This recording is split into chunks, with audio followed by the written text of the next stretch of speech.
उसके पापा बहुत अमीर आदमी हैं, इसलिए उनकी बेटी फंसाई उन्होंने। मुझे प्रमोशन मिली है, इनके मुताबिक मैंने रमीज को फंसा लिया है इसलिए मिली है। नूर पर तंज किए जा रहे हैं, मैंने खुद देखा। भाई मुझसे बात मत करो भाई प्लीज, ये हम सब की भलाई के लिए जरूरी है, ये कारोबार है। बस करो, मुझे तुमसे कोई बात नहीं करनी उमर।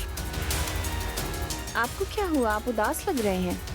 आप दोनों साथ में अच्छे लगते हैं, उम्मीद है शादी भी कर लेंगे आप लोग। बस शादी की बात ना करें, ऐसे ही ठीक है। मैं तुम सबके लिए नेक ख्वाहिशात रखता हूँ। अगर किसी चीज की जरूरत हो तो बता देना, मैं यहाँ पर मौजूद हूँ तुम्हारे लिए। तुम क्या मदद करोगे? कैश वगैरह की। तुम वही नहीं हो जिसके पास कल तक अपना घर भी नहीं था? शादी कैसी चल रही है? क्या तुम खुश हो उससे? अब बात खुश होने से आगे बढ़ चुकी है। अगर मुझे तुम्हारे बॉयफ्रेंड की इजाजत मिल जाए तो मैं एक बात करना चाहूंगा। मुराद तुम चलो, मैं थोड़ी देर में आती हूँ।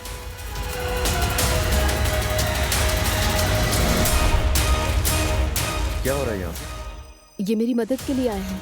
चलो अब हम चलते हैं दुआ, ठीक है? दोबारा आना, लेकिन मदद के लिए नहीं बल्कि कॉफी पीने के लिए। ये सब क्या बकवास है?